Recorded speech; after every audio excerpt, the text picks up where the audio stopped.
Diz assim a palavra, Hebreus 3,15. Enquanto se diz hoje, se ouvirdes a sua voz, não endureçais o vosso coração, como na provação, porque havendo alguns ouvido, o provocaram, mas não todos os que saíram do Egito por meio de Moisés. Mas com quem se indignou por 40 anos, não foi porventura com os que pecaram, cujos corpos caíram no deserto? E a quem jurou que não entrariam no seu repouso, senão aos que foram desobedientes? E vemos que não puderam entrar por causa da sua incredulidade. Amém. Somente até aqui. Meus irmãos, antes de começar, nós precisamos entender um pouco sobre a história, o motivo porque que essa carta foi escrita. O livro de Hebreus foi escrito para poder encorajar os irmãos, principalmente os irmãos judeus, convertidos ao cristianismo. Porque na época em Jerusalém eles estavam, e toda a igreja em volta de Jerusalém estava passando por um processo de perseguição muito grande, principalmente pelos judeus que não eram convertidos ao cristianismo. Então os irmãos estavam passando por perigo de morte e por grandes humilhações, por ser cristão, por aceitar Jesus, por terem Cristo como Salvador. E eles começaram a cogitar, e muitos estavam voltando para trás. Porque na antiga religião, no judaísmo, eles não passavam por perseguição, eles não estavam passando por provas que estavam colocando as suas cabeças em risco, eles não tinham que sair e abandonar suas casas, seus familiares, abandonar tudo que tinha para não serem mortos. Então muitos estavam optando em voltar aos seus antigos costumes, às suas práticas antigas. E é por isso que essa carta foi escrita. Ela foi escrita para encorajar os irmãos, e ela também foi escrita para exortar os irmãos, ou seja, corrigir os irmãos de erros que eles estavam cometendo, e que esses erros iriam levá-los à ruína. E o autor, aqui no livro de Hebreus, ele cita muito o Antigo Testamento como referência.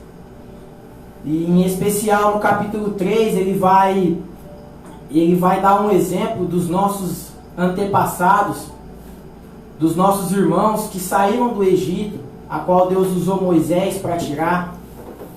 E ele vai usar o exemplo porque aqueles irmãos, eles foram desobedientes a Deus.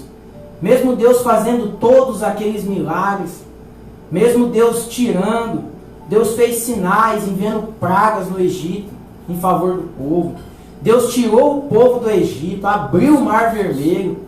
Deus enviou maná do céu ao povo, fez água brotar da rocha. De dia Deus os guiava numa coluna de nuvem, de noite numa coluna de fogo. Eles foram salvos pela graça de Deus, eles foram alcançados pelo poder de Deus. Mas mesmo assim o povo estava murmurando, o povo endurecia o seu coração, o povo rebelou-se contra Deus, o povo tentava ao Senhor, o povo deixou de obedecer aos mandamentos de Deus, e eles desconsideraram totalmente a Deus, mesmo Deus fazendo tudo com eles. E então o nosso autor de Hebreus, que a gente não sabe o autor ao certo, ele vai usar este exemplo de que os pais deles, na fé, os mais antigos, passaram por provações, mas antes de passar por provações, eles foram alcançados pela graça de Deus. Deus os livrou da mão de Faraó. Deus fez milagres abrindo o mar vermelho, e mesmo assim o povo se rebelava contra Deus. Meu Deus. E trazendo para os nossos dias, quantos milagres Deus não fez na minha vida, na vida do presbítero, na tua vida, Quem sabe você que está me ouvindo tem um testemunho maravilhoso para contar de uma bênção que Deus fez na tua vida, de um lugar que Deus te tirou, que através da morte do seu Filho Jesus, Ele te cobriu com sangue, te lavou de todo pecado.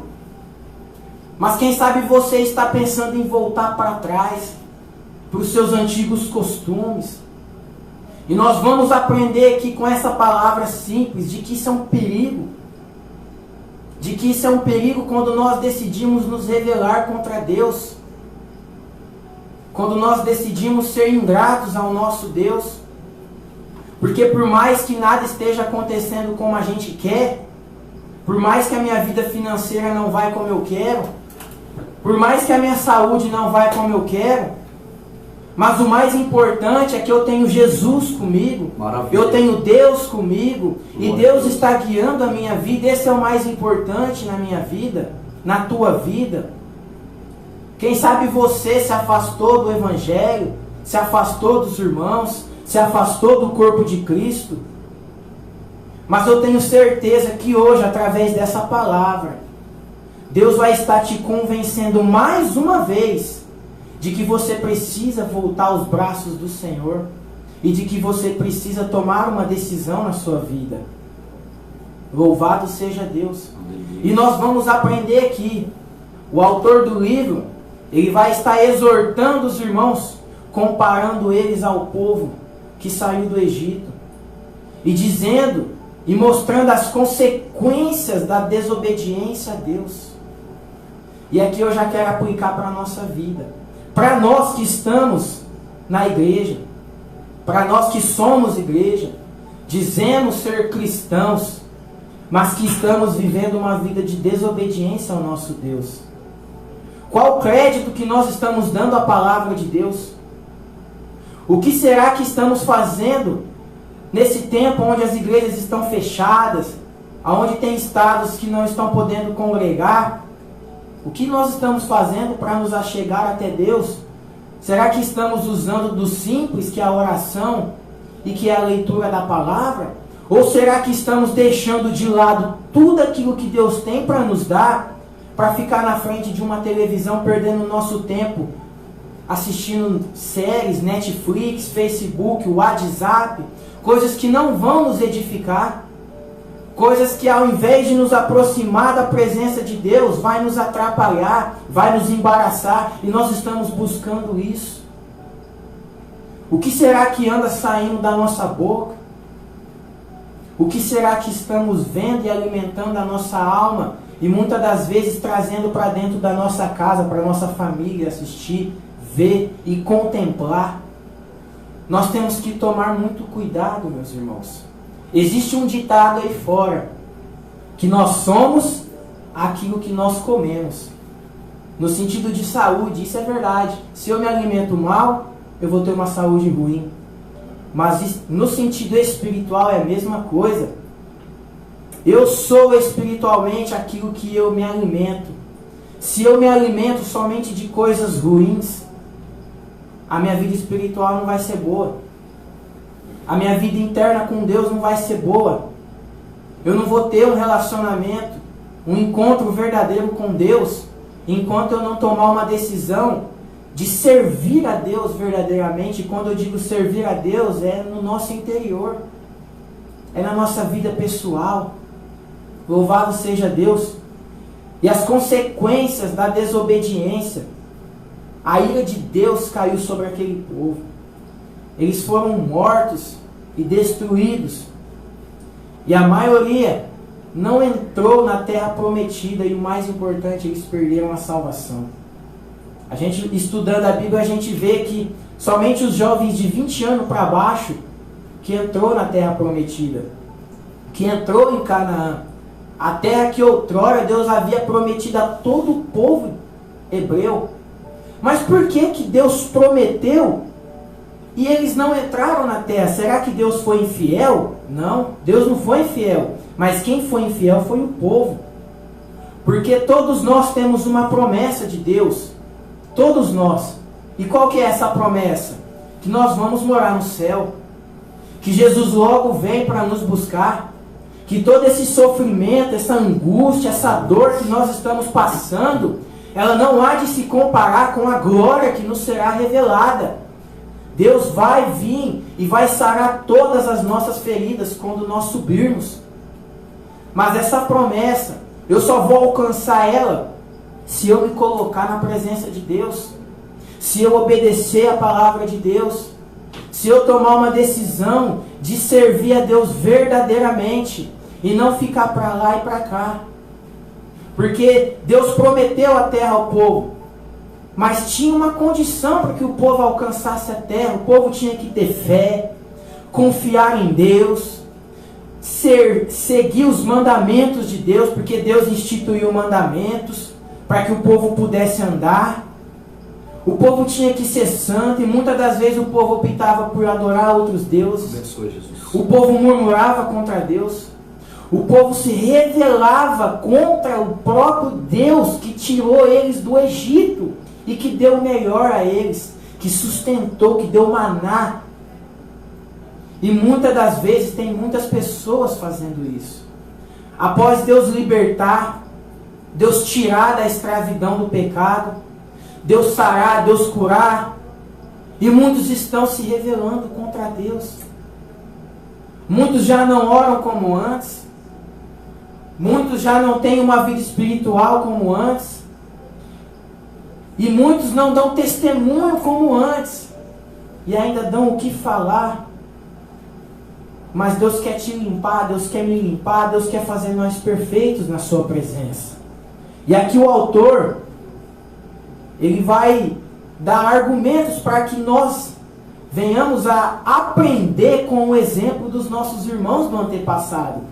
Porque é muito melhor a gente aprender com o erro do outro do que com o nosso próprio erro.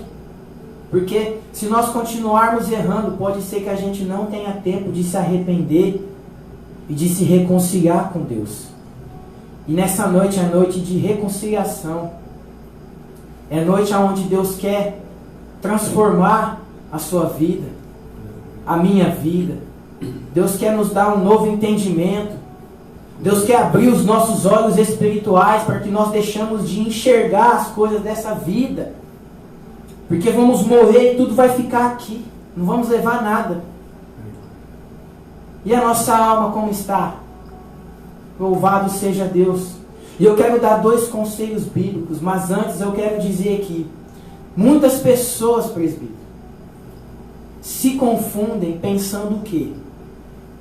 Deus me tirou do pecado, sou batizado, estou desanimado, estou fazendo isso, estou fazendo aquilo. Mas é aquilo que eu estava falando até com o pastor Locimar. Tem gente que está achando que Deus vai fazer sabe o quê? Uma hora ele vai estar lá relaxadão, deitadão, sossegado, vivendo aquela vida relaxada. Deus vai pegar ele, vai dar 3 tapas na cara dele, vai levantar ele, vai jogar o Espírito Santo, vai colocar toda a Bíblia, vai dar um novo entendimento. Não, meus irmãos, não é assim. Deus ele já está falando conosco através do teu Espírito, não somente agora, mas todos os dias. Então Deus já está fazendo a parte dele, para que nós seja salvo. Agora basta eu me levantar e me colocar na posição que Deus quer. Aleluia. Porque a vida ela é feita de degraus. Deus não vai fazer uma mágica e eu de repente vou servir a Deus e vou começar a pregar, profetizar, revelar, falar em língua estranha. Não. Isso é um processo, mas Deus já está fazendo a parte dele. Escuta bem. A culpa não é de Deus. Deus já está fazendo a parte dele. Nós temos o Espírito Santo intercedendo por nós.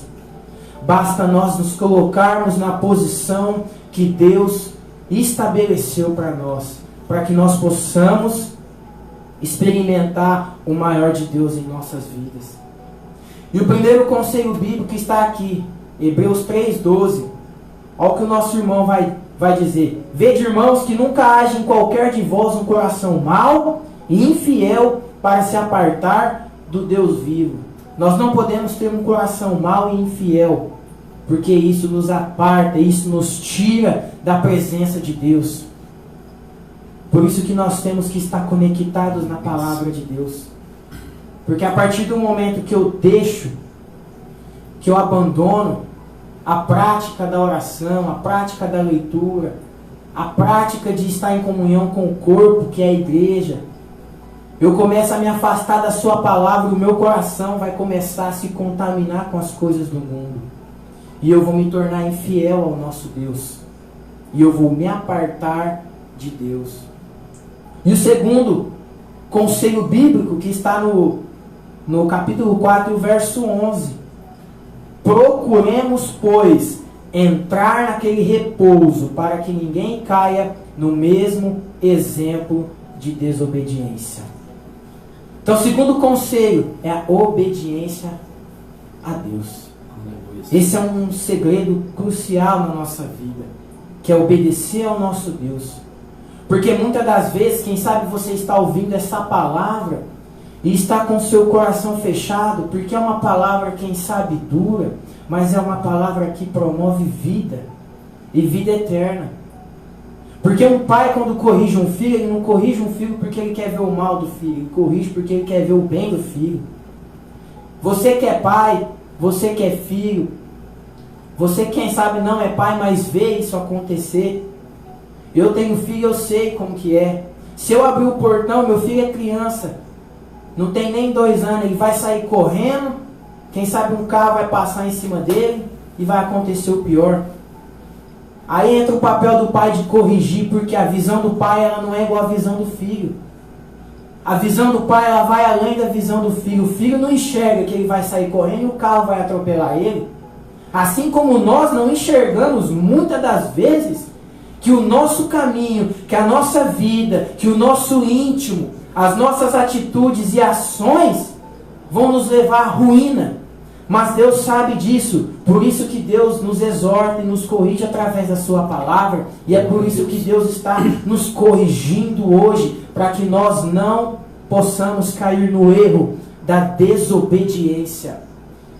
Então, meus amados irmãos, vamos dar mais atenção à palavra de Deus, para que nós não venhamos a cair no mesmo erro que os nossos irmãos do antepassado caíram, porque eles receberam a promessa, eles receberam a salvação. Eu vou dizer um ditado que é popular. Eles tinham a faca e o queijo na mão para poder terem tudo com Deus, mas eles optaram por fazer aquilo que Deus não queria. Foram desobedientes a Deus. E isso os levou à morte física e à morte espiritual, que é o pior. Então que nessa noite nós venhamos a refletir nessa palavra e darmos crédito à palavra do nosso Deus. Vamos nos purificar o nosso coração e sermos obedientes à sua palavra. E eu tenho certeza de que o nosso Cristo vai mudar a sua vida. Aleluia. Quem sabe você ainda não aceitou Jesus ou está desviado, está desanimado. Eu tenho certeza de que Cristo tem uma obra na sua vida. Obedeça a voz do Espírito Santo. Obedeça a voz de Deus e tenha a sua vida mudada para sempre.